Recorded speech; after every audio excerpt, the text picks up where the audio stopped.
Ụtụtụ ọma nụ ụmụ ọdịnala Igbo, ekenekwa m nwoke ekene m nwaanyị, nkwụ ọma nụ. A sịkwa m ka chi nkwọtata kwọtara anyị ndụ, kwọtara anyị ogologo ndụ na ahụ isi ike, kwọpụrụ anyị ọnwụ ike, kwọpụrụ anyị ụchụ, kwọpụrụ anyị amụsụ nwoke amụsụ nwaanyị, ndị ajọ mmụọ na ndị ajọ mmadụ. Ka chi anyị na ezumezu mmụọ niile anyị na ha so kwọtara anyị oke anyị ji bịa ụwa. Anyị si onye chụọ anyị ya daa, ọ bịara egbu anyị gbuo onwe ya. Onye si na akwa anyị ya acha, anyị si na mpama ya ba na nke ya. Anyị si na anyị ya pụta ife, anyị ya ede ude. Anyị ya ejere obodo, anyị ya n'ala obodo. Anyị ya dịka echi maka na echi ada agwụ agwụ. A sị m na ụgbọ anyị ji wee pụta tawo nkwụ ọ dị mma, mana ka anyị eji wee nasị ya aka ya mma. Isi na akakaka ya ama anyị ma jijiji ya ama anyị. Onye cheela anyị echiche, ana m erie ya. Kacha anyị na ezumezu mmụọ niile anyị na-achụrụ aja. Cheta anyị tata bụ nkwụ, mezuola anyị echiche obi anyị na-abụrụ njọ. Na-eke na orie n'afọ, n'afọ na-anọ n'ụbọchị na-anọ ise. Aka m bụkwa onye nke gị, Nwaada Gbara Ọma Ụzọ Mmiri. Ọbụkwa m onye mgbasa ozi ọma ọdịnala Igbo, bụrụkwa dibịa Igbo. Anyị na-agba afa na-agba afa miri emi, na-alụ ọrụ mmụọ dị iche iche, na-enyere ụmụ Igbo aka ime eziokwu gbasara ọdịnala Igbo. Maka na nke bụ eziokwu bụ na ọdịnala bụ ụzọ ndụ. Onye na-eme ọdịnala na-asọ nsọ ana, na-edobe iwu ana, na-adị ogologo ndụ. Onye ahụ ada agbakwuru ihe ike, chi ya na ezumezu ya na-ebupụrụ ya ihe ike, na-ebupụrụ ya ụchụ. Onye na-eme ọdịnala na-acha isi awọ. Ndewonu. Isiokwu nji maka ya wee bịa tata bụ nkwụ, ọ bụ maka mkpa ọ dị mmadụ iji gịnị, iji all the elemental forces enwere wee na-eme gịnị, wee na-ekpe ekpere, wee na-eme gịnị, na-edozi ụzọ ya.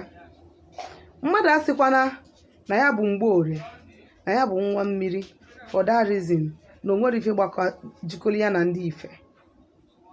Mmadụ asịkwana na ya bụ Mgbankwọ, for that reason onwe ife jikọ ya na aja ana.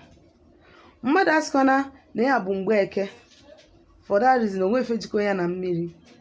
Ọ dị very very important na mmadụ ga na-eji all these four elements na-eme gịnị, na-alụ ọrụ, ma ọ na-eme gịnị, na-ekpe ekpere.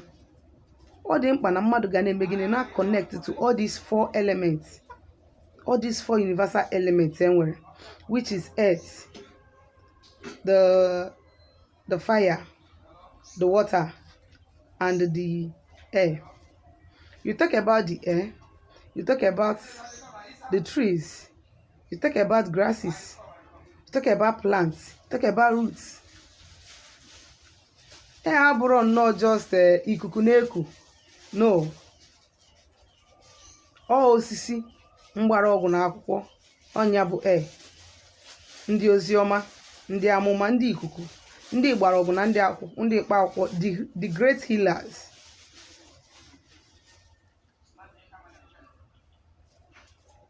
You talk about the earth, ikwuo maka aja ana anyị na-azọdo ụkwụ. You talk about the mountains, you talk about the valleys, you talk about rock and stones. That is why in anyị fụ na ụfọdụ ndị mmadụ na-eji crystals arụ ọrụ. They are trying to connect to the earth.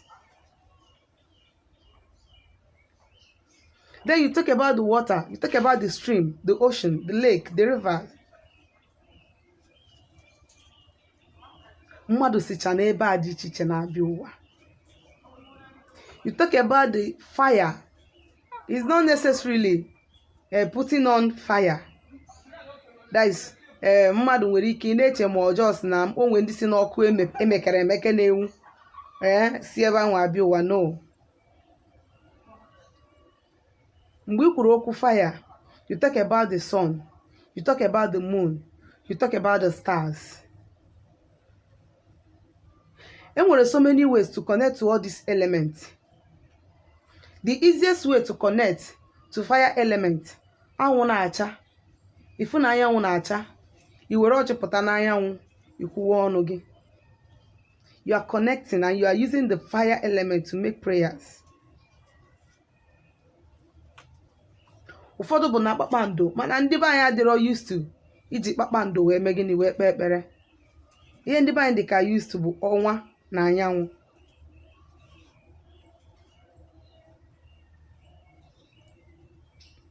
And ọ bụrụ na ị na-ekpe, ịchọ ikpe ekpere ire ọma na anyanwụ, ịma nọ n'ụtụtụ ma na mgbede. Ọ bụrụ na ị destroy ma imebi ihe ma ị release energy back to the sender, ịma nọ na uju anwụ as from 12, mgbe ahụ anwụ na-achazi na afụfụ na arụ, between 12 to 3.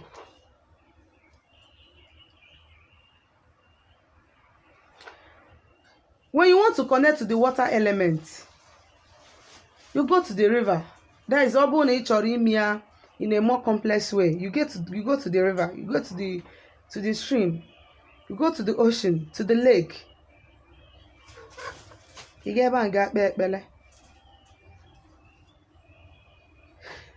Or you want to connect to earth. That is the reason why some people na-abụ faji ikpe ekpele, ndị ụka ụfọdụ faji ikpe ekpele ha rigo n'elu ugwu. Ị mara na ugwu earth ka ọ bụ, ha rigo n'elu ugwu nọrọ n'ebe ahụ na-call on their God. They might, anyway, let me not just go far. Ha nọ n'elu ugwu na-call on their God. Some of us unconsciously we connect to all these elements without even knowing.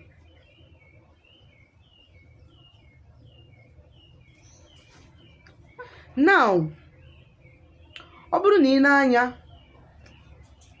ifu na ugwu anọrọ nso ebe ị nọ, you can pack sand from wherever you are. You can stand barefooted on the ground. Make your intentions. Pray. Make declarations and affirmations.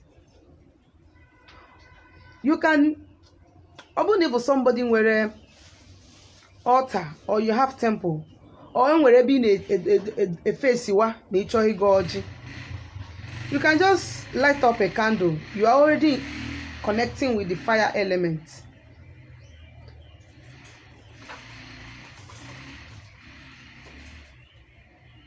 Itinye incense, ịmụọ incense like this gravel incense, 999 incense, you are connecting to fire and you are at the same time connecting to air.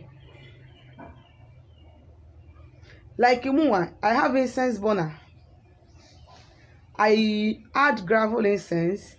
I add some herbs such as Osena Bondimiri. I add Enyikonwa. I add Ogilisi. I add scent leaf and so many other herbs, leaves there. I add Ekwekwe. I am making use of fire and air at the same time. Mmụọ ya n'ọkụ ọ na-burn to the air.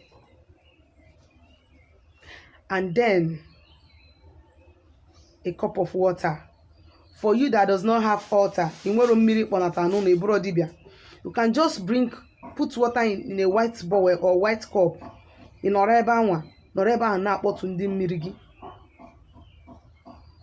you pray, and after praying, you may just, after praying, you come out and use the water to wash your face, or you may just, after praying, you just carry the water, you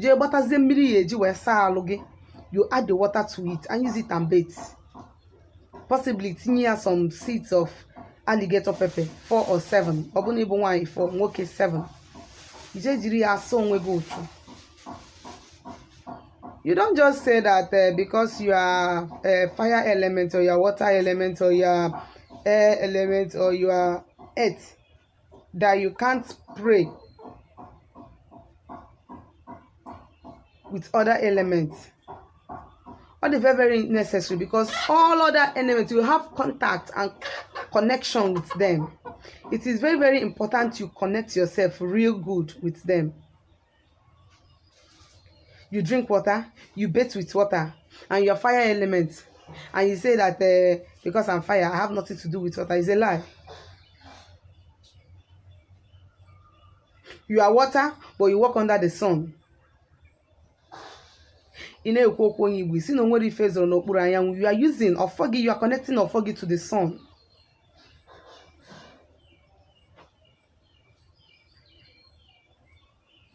Are you getting it? Sometimes malaria mee gị, typhoid mee gị, ịṅụkata ọgwụ oyibo kwere gị, ije kụta some herbs, some leaves and herbs, isikọọ ya ọnụ, ịṅụọ ya, ịnwere onwe gị. But you are not air element. You are using it to heal yourself. You see, it is very, very important that we try to connect to all those elements. Ka ha ncha niile na-eme gịnị, jikọọ aka ọnụ na work for your favor. You are a dibia or you are a core ordinary believer or practicer. Mana you dey use the 4 elements to make your prayers. Ịmara na ịghọtachabe ihe na-eme. Nya bụ, the best way and the simple way to connect is to do what? While making your declaration, be on barefoot. You are connecting to Mother Earth. While saying your morning prayer, your morning need go 4G, be on barefoot. Don't put on slippers so that you'll be connecting to Earth. Put some quantity of water in a white cup. Put it before you in your front. Then light up your candle and burn incense. You're already making use of the 4 elements. Some used to do it without knowing. It is very, very important, and you should know that this element, this is what it represents in what you are doing. Each element, ihe aka ọ na-eje imelu gị, ihe aka ọ na-eje ịchọtarụ gị. O nwere herbs na-eweta favor, good luck. Onye akpata ndị na-alụ ncha wele, ndị na-alụ ncha ochu, they use herbs. Once you are using that soap with mixture of that herbs, ha mere ebe ha jiri ọfọ ha wee consecrate, you are washing up some minor negative energies that is contaminating or that have contaminated your aura. Nya bụ, ọ dị mkpa na gị nwa bụ onye Igbo ga-eme gịnị, ga connect to all the 4 elements, jiri ya na-eme gịnị na-aga ọfọ. Ọ ga-help gị very much. Chetakwa na aka bụ m onye nke gị nwa Ada Gbaraọma ụzọ mmiri. Abụkwa m onye mgbasa ozi ọma ọdịnala Igbo, bụrụkwa dibịa Igbo. My mission is to bring onye Igbo ọbụla chọrọ ịnachite na ọdịnala azụ, to bring them back n'ụzọ eziokwu n'aka nkwụmọtọ. Ya bụ, o nwere ajụjụ ị nwere ịjụ gbasara ihe ndị nkụzi taa, ma ihe ndị nna-akụzi na mbụ, ma ihe ọbụla gbasara ọdịnala Igbo, ma na ịchọ ka agbaalụ gị afa ma ọlụ ọlụgo ọlụ mmụọ, echezọkana dere m message na my WhatsApp number na 070-373-11663. Ngwa ka emesịanụ.